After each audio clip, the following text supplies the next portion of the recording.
Something I'm really appreciating about season 2 of DR.STONE is how the antagonist, TSUKASA, isn't presented as some meathead, and he never was, but when you see what they built in this episode, we went from basic automotive to a full-fledged, almost like miniature van. It was pretty damn impressive, to then full-on tank. We did that in an episode's time.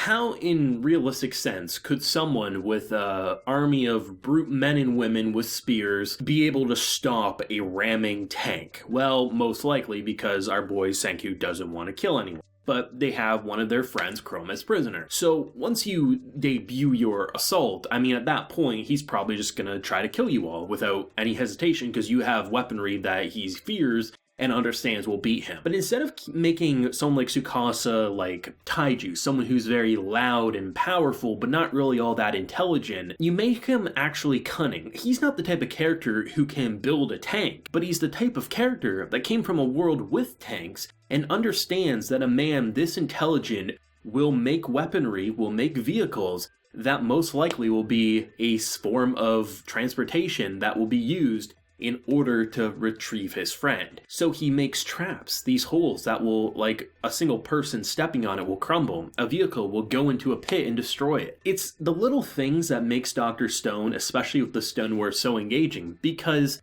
I've said it since the beginning of Season 2. Realistically, you think Senkuu will win, but there's not a guarantee. The biggest hurdle at the beginning was that he doesn't want to kill.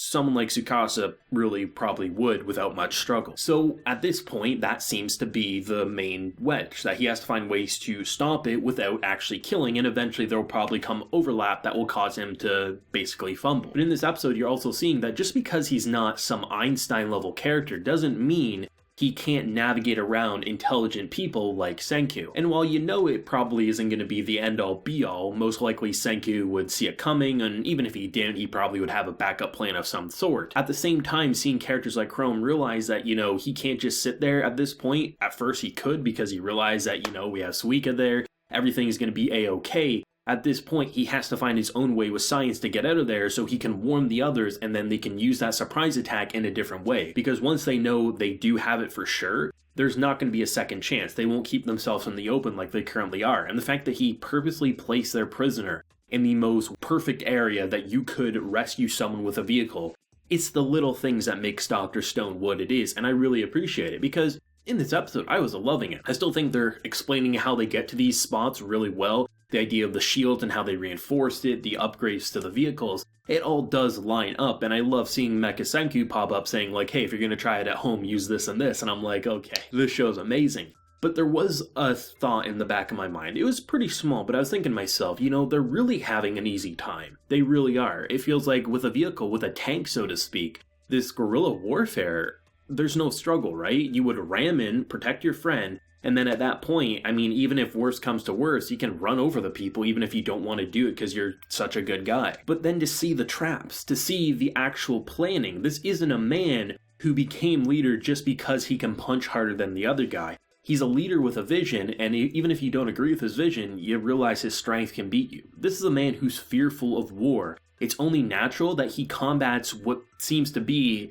his greatest enemy, someone who can recreate that war without much struggle. This is what makes DR.STONE such an engaging show. It's pure anime, don't get me wrong. Look at the goofy faces. Look at how they kind of amplify the anime absurdity with like Senkuu shaking after getting hit by a spear that's rattling his bones. There is so much about the anime that makes it what we love and have come to know what anime is with its absurdity. But then it has the scientific angle, and if I'm not mistaken, the author actually worked with someone to make sure the research made sense, so things naturally make sense, so like, oh, this could happen in this time period if you do things like this, so it's not an author pulling things from his ass like most would. This is a show that understands you need to have planning and structure, but by using the anime medium or the manga medium to really amplify it and make it crazy, it keeps it entertaining, even when it's traditionally going to be dry and boring in any other author's hands, because you're really just watching characters create things. And generally, not everyone's going to be a fan of science class, all things considered. But to have this episode, that really was the beginning of the assault. We've made shields, we've made rams, we've made tanks.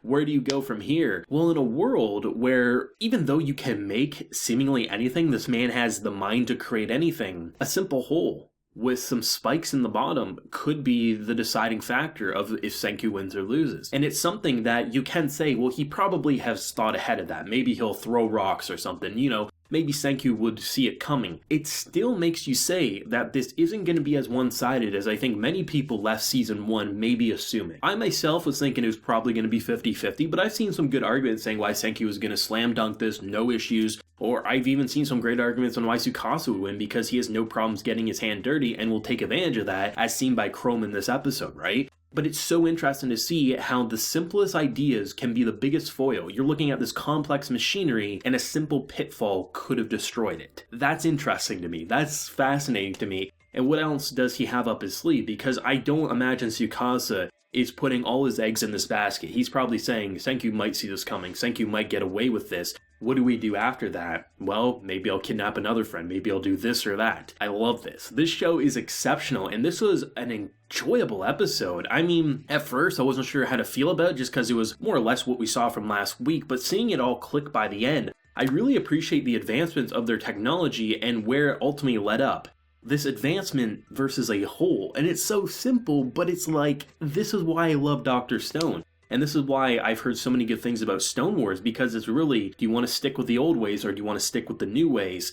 And both of them have an equal shot at succeeding, it feels like. I mean, I'm still putting my money on Senkuu winning, all things considered, but I like that there's a challenge. Great voice acting, great funny moments and animation. Honestly, the show just gets better. It's one of those shows that you never think is gonna make you mad or piss you off or anything like that. You know you're gonna have fun with Dr. Stone, but it always finds new ways to impress me. And this episode with the whole pitfall and just the idea of the tank, I thought was another great addition to the already amazing reasons why Dr. Stone is one of my favorite shows that have come out in the past 10 years. I also really love how the OST in this series is never in your face to the point that it's the dominating factor, but they always have this like energetic upbeat, whether it's rapping or just more electronic pieces, the general instrumentals, but they always have music playing, and it's rare that a scene is just quiet unless dialogue really is the priority. But every time they're like creating something, they're planning something, you have this music that I feel like a lot of times with anime, they really make it feel as loud as general dialogue, which I think can sometimes work in the really intense scenes. But when I'm watching characters just craft, I'm watching a Bill Nye the Science Guy episode here, I want to hear something that makes me as inspired as these characters are, because